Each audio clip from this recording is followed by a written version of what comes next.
आखिरकार आ ही गया वो दिन जिसका इंतजार पूरे देश को था, जिसने अपने ही पति को हनीमून के नाम पर मार डाला।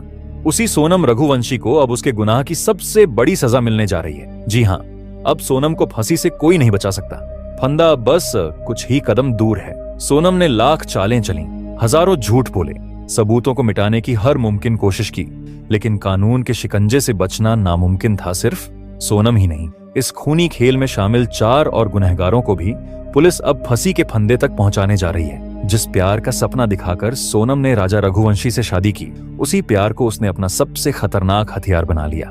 उसने राजा को प्यार के नाम पर धोखा दिया और फिर बड़ी बेरहमी से उसकी जिंदगी छीन ली। अब न कोई रहस्य बाकी है, न कोई शक। पुलिस की जांच ने वो हर परत खोल दी है जिसे छिपाने की कोशिश की गई थी, और अब जो होने वाला है वो सिर्फ एक सजा नहीं, एक मिसाल बनने जा रहा है। क्या है इस पूरे केस की सच्चाई? कैसे हुआ ये खून से सना हनीमून? कब होगी सोनम को फांसी? किस मोड़ पर ये केस ऐसा पलटा, पूरा सच उजागर हो गया? कैसे एक एक सबूतों ने सोनम को फांसी की ओर धकेल दिया? इस वीडियो में हम आपको बताएंगे सब कुछ, पूरे फैक्ट, सबूत, सोनम के बयान और पुलिस के अनुसार वो हर बात जो अब तक आप लोगों से छिपाई गई थी। मामले की शुरुआत से लेकर उस फैसले तक जिसने इंसाफ की एक नई मिसाल कायम की। लेकिन उससे पहले अगर आप भी राजा रघुवंशी के साथ खड़े हैं और चाहते हैं कि उसे जल्द से जल्द न्याय मिले, तो कमेंट में जरूर लिखें, वी वॉन्ट जस्टिस फॉर राजा। और इस वीडियो को अंत तक जरूर देखें, क्योंकि ये कहानी आपको भीतर तक झकझोर देगी। लेकिन सबसे पहले जरूरी है कि आप इस केस की शुरुआत को ठीक से समझें, क्योंकि ये कोई आम कांड केस नहीं था। ये एक ऐसी प्लानिंग थी जो प्यार की चादर में लिपटी हुई थी और जिसके नीचे छुपा था मार देने का खौफनाक जाल। हनीमून जो हर कपल के लिए जिंदगी का सबसे खूबसूरत पल माना जाता है, वहीं हनीमून इस कहानी में मार देने की वजह बन गया। राजा रघुवंशी और सोनम रघुवंशी, जो मध्य प्रदेश के इंदौर शहर के रहने वाले थे, उन्होंने 11 मई 2025 को धूमधाम से शादी की थी और फिर 20 मई को ये कपल अपने हनीमून पर रवाना हुआ। जगह चुनी गई थी मेघालय।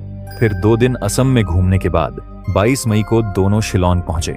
वहां के एक लोकल रेंटल एजेंसी से वो लोग एक स्कूटी किराए पर लेते हैं और उसी स्कूटी से आसपास की कुछ जगह घूमते हैं। अगले दिन यानी कि 23 मई की सुबह 5:30 पर वो लोग अपने होटल से चेकआउट कर लेते हैं। वो लोग अपने लगेज बैग को स्कूटी में कैरी करके घूम नहीं सकते थे, इसीलिए उनके पास जितना भी कीमती सामान था उसे वे एक छोटे बैग में डालते हैं और बाकी का लगेज उसी होटल के रिसेप्शन में छोड़ देते हैं। उस दिन सोनम का फास्टिंग था, इसीलिए वो लोग एक दुकान से कुछ फ्रूट खरीदते हैं और कॉफी पीते हैं। उसके बाद वे लोग उसरा हिल्स की तरफ बढ़ते हैं, जो कि शिलांग से लगभग 60 किलोमीटर दूर है। वहां पहुंचने के बाद दोपहर करीब 1 से 1:30 बजे के बीच सोनम अपनी सासू माँ से फोन पर बात करती है। इसी कॉल रिकॉर्डिंग से पता चलता है कि राजा और सोनम को नीचे जाकर जहां घूमना था वो घूम चुके थे और करीब 1:30 बजे के आसपास अपने स्कूटी के पास लौट रहे थे। ये राजा और सोनम का आखिरी कॉल होता है, क्योंकि 1:47 पर जब राजा के बड़े भाई सोनम को कॉल करते हैं तो सोनम का मोबाइल रिंग तो होता है,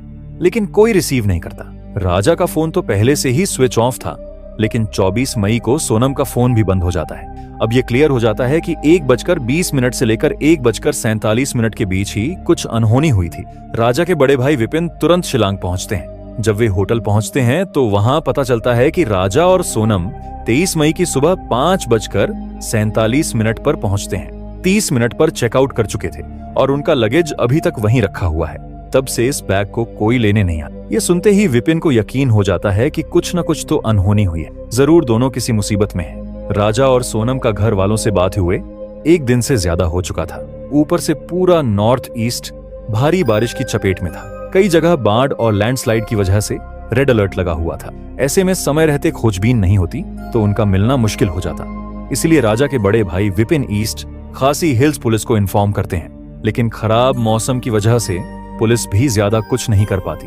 इसीलिए खुद ही राजा के फैमिली वाले राजा और सोनम को ढूंढना शुरू कर देते हैं। राजा और सोनम ने अपने ट्रिप की कई फोटो और वीडियो अपने परिवार को भेजे थे। इन्हीं में से एक फोटो में पीछे एक पोस्टर दिखता है, जिसकी मदद से वे उस स्कूटी वाले तक पहुंचते हैं जिससे राजा ने स्कूटी किराए पर ली थी।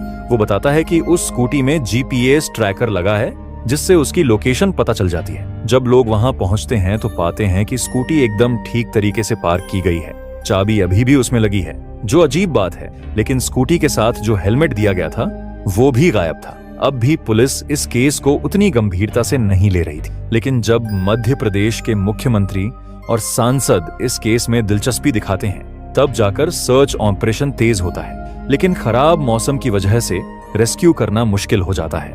मगर ऐसे हालात में भी वहां के लोकल लोग राजा और सोनम को ढूंढने में आगे आते हैं। करीब 50 रेस्क्यू टीम बनाई जाती है, जिनमें लोकल्स, पुलिस, एसडीआरएफ, एनडीआरएफ और एनजीओ के लोग मिलकर सर्च ऑन ऑपरेशन शुरू कर देते हैं। जहां ये लोग नहीं पहुंच पा रहे थे, वहां ड्रोन और हेलीकॉप्टर की मदद से सर्च ऑपरेशन चलता है। लेकिन लगातार बारिश की वजह से काम बहुत मुश्किल हो जाता है। बारिश लगातार हो रही थी, जिसके चलते काफी दिक्कतें हो रही थी। 2 जून को, यानी कि लापता होने के 10 दिन बाद, जहां स्कूटी मिली थी, वहां से 25 किलोमीटर दूर एक शरीर मिलता है। हाथ में एक टैटू बना हुआ था और उसमें राजा लिखा हुआ था। जब पुलिस वाले विपिन को ये शरीर दिखाते हैं, तो विपिन उसे पहचान लेते हैं कि यह तो उनके ही भाई का शरीर है। सबका जो डर था वो सच हो जाता है। परिवार में हाहाकार मच जाता है। लेकिन यहाँ पर कहानी खत्म नहीं होती, बल्कि ये केस अब और भी उलझ चुका था। राजा के परिवार वालों ने बताया कि जब वह घर से निकले थे तो उनके गले में सोने की चेन थी, हाथ में 2 वेडिंग रिंग और एक डायमंड ब्रेसलेट भी पहना हुआ था, जिसकी कीमत करीब 10 लाख रुपए थी। लेकिन पुलिस को अब तक जो चीजें मिली थीं, उनमें एक सफेद रंग की महिला की शर्ट, एक पैंटोप्राजोल टैबलेट, वीवो का टूटा हुआ मोबाइल और राजा की स्मार्ट वॉच शामिल है। लेकिन सोने की चेन, दोनों रिंग्स और ब्रेसलेट गायब हैं।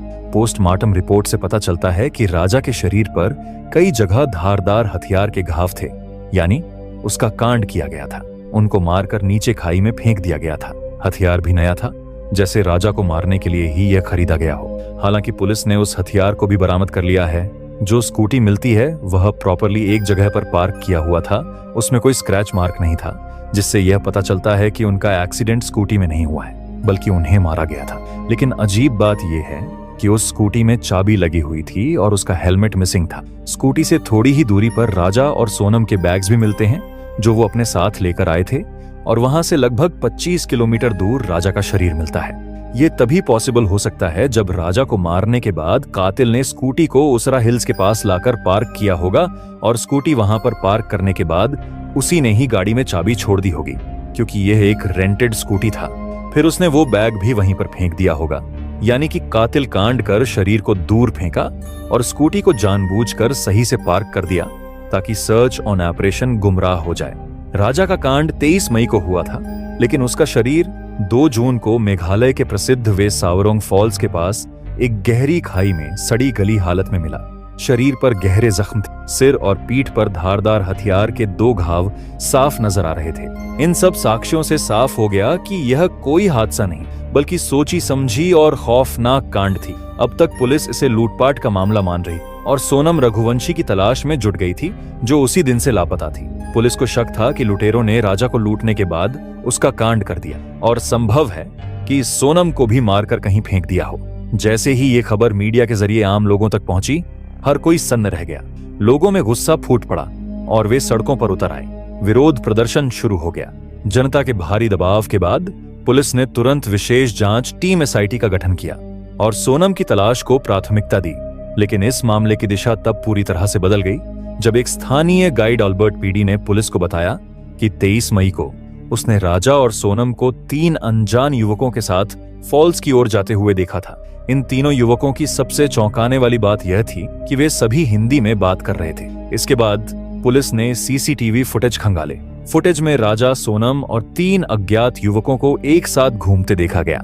जब पुलिस ने सोनम के मोबाइल की कॉल डिटेल रिकॉर्ड सीडीआर निकाली, तो कई संदिग्ध कॉल्स इंदौर और यूपी के नंबरों पर मिलते पाए गए। इसके बाद मेघालय पुलिस ने इंदौर और यूपी की पुलिस के साथ मिलकर दोनों ही राज्यों में अलग अलग जगह छापेमारी करके 4 लोगों को पकड़ लिया। इनमें राज कुशवाहा और विशाल चौहान को इंदौर से, आकाश राजपूत को इंदौर के पास से और आनंद कुर्मी को बीना से गिरफ्तार कर लिया गया। शायद सोनम को इस बात की भनक लग गई थी कि उसके साथ ही अब पुलिस की गिरफ्त में आ चुके हैं। इसी डर से उसने आत्मसमर्पण करने का फैसला किया और फिर 8 जून की रात करीब 1 बजे यूपी के गाजीपुर में एक ढाबे पर एक लड़की बदहवास हालत में पहुंची। उसने काले रंग की टी शर्ट और लोअर पहन रखा था, बाल बिखरे हुए थे, चेहरा बेहद थका हुआ लग रहा था, जैसे कई दिनों से सोई ना हो। डर और घबराहट उसके चेहरे पर साफ झलक रही थी। लड़की ने ढाबे वाले लड़के से कहा, भैया क्या मुझे आपका फोन मिलेगा? मुझे अपने घर वालों से बात करनी है। ढाबे वाले ने बिना सवाल किए अपना फोन दे दिया। जैसे ही लड़की ने कॉल किया वो रोने लगी। उस वक्त कोई नहीं जानता था कि ये लड़की कौन है। वहीं मौजूद कुछ महिलाओं ने उसे पहचानने की कोशिश की, लेकिन किसी को भी यह अंदाजा नहीं था कि ये वही सोनम रघुवंशी हो सकती है, क्योंकि गाजीपुर मेघालय से करीब 1100 किलोमीटर दूर है। फोन पर भाई से बात करने के बाद सोनम वहीं एक चारपाई पर बैठकर फूट फूट कर रोने लगी। तभी उसी नंबर पर सोनम के भाई का कॉल आया। उसने ढाबे वाले से कहा, भाई साहब आप तुरंत पुलिस को फोन करो। ढाबे वाले ने फौरन पुलिस को सूचना दी। करीब 30 मिनट बाद पुलिस मौके पर पहुंची। जब सोनम ने अपनी पहचान बताई तो पुलिस समझ गई कि यही वो लड़की है जिसकी तलाश में मेघालय पुलिस पिछले 17 दिनों से जुटी हुई थी। फिर सोनम को गाजीपुर पुलिस अपने साथ ले गई और बाद में मेघालय पुलिस को सौंप दिया गया। सोचिए, जो सोनम पिछले 17 दिन से लापता थी, जिसे सबने मरा हुआ मान लिया था, वही सोनम जब उसके साथियों की गिरफ्तारी होती है तो कैसे खुद ही अपने भाई को फोन करती है। अगर वो निर्दोष थी और जिंदा थी तो क्या यह काम पहले भी नहीं कर सकती थी? 7 जून तक सोनम एक मासूम पत्नी थी जिसके लिए पूरा देश इंसाफ मांग रहा था। लेकिन 8 जून की रात जब वो गाजीपुर के एक ढाबे से गिरफ्तार हुई तो जैसे सच्चाई ने सबको झकझोर कर रख दी। असली झटका तो तब लगा जब पता चला सोनम ही अपने पति राजा की कातिल है, और वो अकेली नहीं थी। इस कांड की कहानी के पीछे है एक प्लान, एक प्रेमी और 3 साथी। सोनम रघुवंशी शुरुआत में सारी बातें छुपाती आ रही थी, लेकिन पुलिस द्वारा सबूतों की बौछार और कड़ी पूछताछ के बाद सोनम ने टूटते हुए बताया कि उसने अपने प्रेमी राज कुशवाहा के साथ मिलकर अपने पति राजा रघुवंशी का कांड किया। साजिश 3 महीने पहले ही रची थी। सोनम ने यह भी कबूल किया कि इस साजिश में राज के 3 दोस्त आकाश राजपूत, विशाल सिंह चौहान और आनंद कुर्मी को 20 लाख रुपए की सुपारी दी गई थी। उसने कहा कि वह राजा को मारने के लिए किसी भी हद तक जा सकती थी। हनीमून पर उसका जाने का एक ही मकसद था, राजा का कांड, और राजा का कांड करने के बाद उसे जरा भी अफसोस नहीं, बल्कि वह खुश है। बस दुखी इसलिए है कि वह पकड़ी गई। इसके अलावा सोनम ने बताया कि राजा को 23 मई को शिलांग के ट्रैकिंग स्थल पर बेरहमी से मारने के लिए पहाड़ी इलाके में ले जाया गया। फिर आकाश राजपूत, विशाल सिंह चौहान और आनंद कुर्मी ने पीछे से पेड़ काटने वाले धारदार कुल्हाड़ी से हमला किया। राजा गंभीर रूप से घायल हो गया, लेकिन फिर भी वह लड़ता रहा। उसने अपनी जान बचाने की भरपूर कोशिश की। घायल होने के बाद भी राजा करीब 12 मिनट तक लड़ता रहा।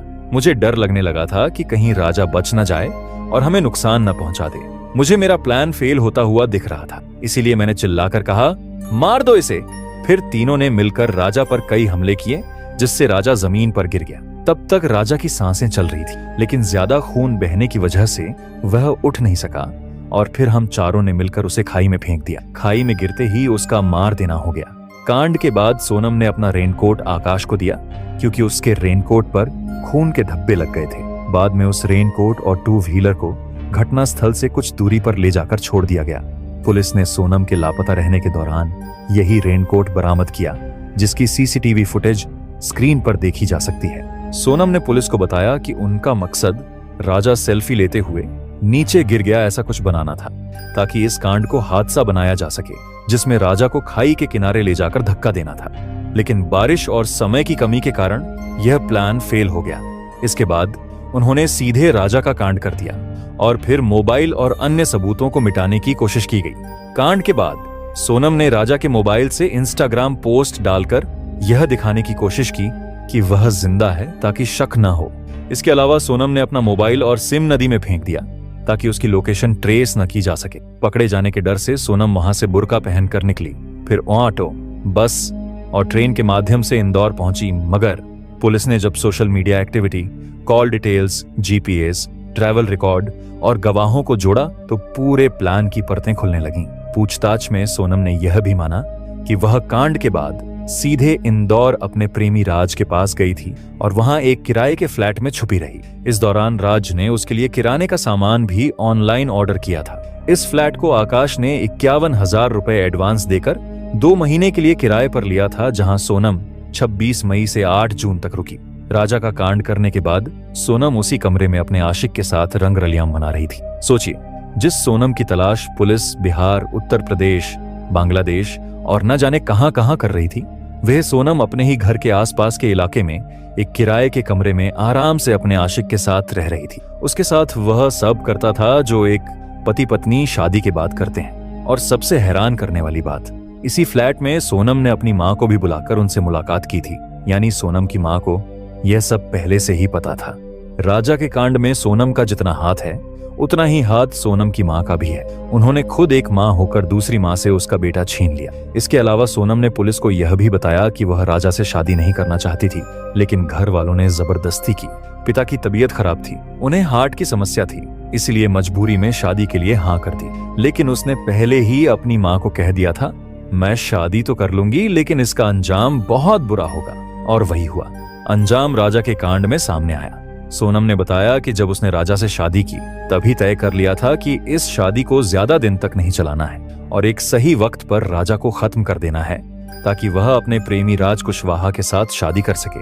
उसने जो पुलिस को बयान दिया, उसने बताया कि उसके प्रेमी ने ही उसे बार बार समझाया था, अगर तुम राजा को हटा दोगी तो तुम्हारे घर वाले भी हमारी शादी के लिए मान जाएंगे।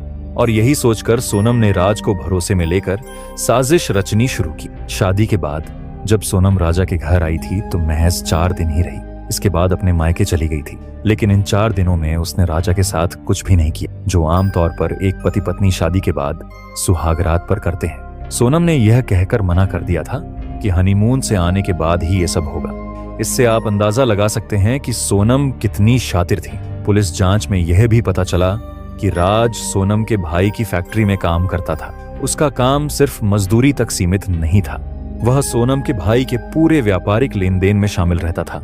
और इसी वजह से सोनम के परिवार में उसकी आवाजाही और मौजूदगी कुछ ज्यादा ही बढ़ती गई। शुरुआत में राज सोनम को दीदी कहकर बुलाता था, लेकिन वक्त के साथ उनके बीच बातचीत बढ़ने लगी। फोन कॉल, व्हाट्सएप और मैसेजिंग ने धीरे धीरे उनकी बातचीत को इमोशनल क्लोजनेस में बदल दिया।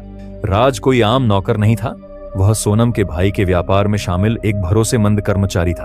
उसी दौरान सोनम और राज के बीच एक खतरनाक प्रेम कहानी शुरू हुई, जिसने राजा का कांड, परिवार की बर्बादी और पूरे देश को हिला देने वाले मामले को जन्म दिया। सबसे हैरान करने वाला सच तब सामने आया जब पता चला कि राजा के कांड के बाद ये लोग सोनम जैसी दिखने वाली एक और महिला का कांड करके उसके शरीर को स्कूटी के साथ जलाने वाले थे और जली हुई शरीर को सोनम का शरीर बताने वाले थे। अगर मेघालय पुलिस समय रहते नहीं पहुंचती तो वे लोग किसी और महिला को मारकर यह कह देते कि यह सोनम का शरीर है। इसके बाद सोनम कुछ दिनों के लिए अंडरग्राउंड हो जाती और किसी को पता भी नहीं चलता। यह केस भी बंद हो जाता।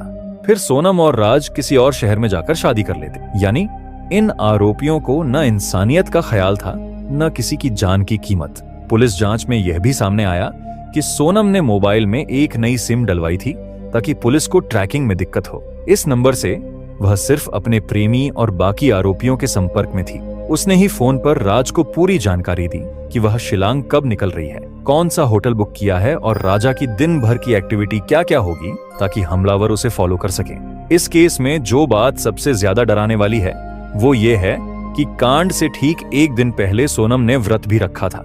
अपनी सास से बात करते हुए उसने कहा था कि वह अपरा एकादशी का व्रत कर रही है ताकि मनोकामना पूरी हो जाए। लेकिन सच्चाई यह थी कि उसके मन की मनोकामना राजा को मारने से जुड़ी थी। राज कुशवाहा ने भी कबूला है कि उसने ही अपने 3 दोस्तों को पैसों का लालच देकर इस कांड में शामिल किया था। वह जानता था कि अकेले सोनम कुछ नहीं कर पाएगी, इसलिए उसने अपने दोस्तों को भी इसमें घसीट लिया।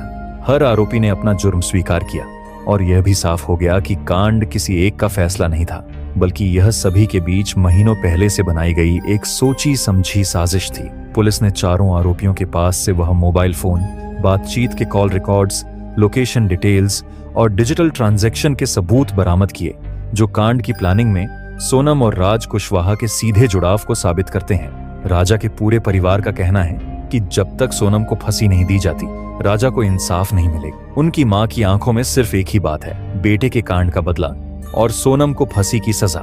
फिलहाल पुलिस भी सोनम के नार्को टेस्ट की तैयारी में जुटी हुई और माना जा रहा है कि इस टेस्ट के बाद और भी कई बड़े राज खुल सकते हैं। लेकिन जो कुछ भी सोनम ने किया वो किसी भी तरह माफी के काबिल नहीं है। इस वारदात का पर्दाफाश करने के लिए मेघालय पुलिस ने चारों आरोपियों को घटनास्थल पर लाकर हर एक डिटेल को लाइव दोहरवाया। 17 जून को मेघालय के सोहरा में उस वक्त सबकी रूह कांप गई जब पुलिस ने राजा रघुवंशी कांड केस का लाइव क्राइम सीन रिक्रिएशन करवाया। उसी खाई के किनारे, उसी सेल्फी पॉइंट पर जहां कभी राजा की चीखें गूंज रही थीं, दोबारा उसी जगह चारों आरोपी खड़े थे। सोनम रघुवंशी और उसके 3 साथी विशाल, आकाश और आनंद ने पुलिस के सामने पूरी वारदात को फ्रेम दर फ्रेम दोहराया। पुलिस भी हैरान थी क्योंकि राजा को मारने और शरीर को गायब करने में इन चारों ने महज 1080 सेकंड यानी सिर्फ 18 मिनट का समय लिया था। मेघालय पुलिस ने राजा रघुवंशी कांड की गुत्थी को सुलझाने के लिए सोहरा के उसी सेल्फी पॉइंट पर क्राइम सीन को रिक्रिएट किया। इस रिक्रिएशन में पुलिस ने चारों आरोपियों सोनम रघुवंशी, विशाल, आकाश और आनंद को लाकर पूरे घटनाक्रम को फ्रेम बाय फ्रेम दोहरवाया। सीन रिक्रिएशन में सामने आया कि सेल्फी पॉइंट पर सोनम सबसे आगे चल रही थी और उसके ठीक पीछे राजा के दाहिनी ओर विशाल, बाईं ओर आकाश और पीछे आनंद खड़ा था। चारों ने राजा को घेर लिया था। इस तरह से उसके पास भागने का कोई मौका नहीं था। राजा को जरा भी भनक नहीं लगी कि उसके साथ क्या होने वाला है। इतने में सोनम ने चिल्लाकर कहा, मारो इसे। सबसे पहला वार विशाल ने किया, जिसके हाथ में ऑरेंज हैंडल वाला डाव था। उसने पीछे से राजा के सिर पर पूरी ताकत से वार किया। सिर पर जबरदस्त चोट लगने के बावजूद राजा गिरा नहीं। वह डगमगाया जरूर लेकिन संभलने की कोशिश करता रहा।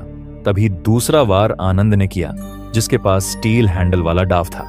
आनंद ने राजा की गर्दन और पीठ पर 2 वार किए। दर्द से राजा की चीख निकल गई, लेकिन उसने हार नहीं मानी। तीसरा वार आकाश ने किया। उसने सीधे राजा की छाती पर हमला किया।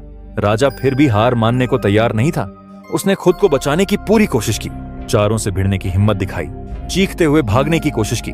लेकिन एक अकेला इंसान आखिर कितनी देर 4 हथियारबंद आरोपियों से लड़ सकता है। आखिरकार वह बुरी तरह लहूलुहान होकर जमीन पर गिर पड़ा, तड़पता रहा। फिर भी आरोपियों को दया नहीं आई।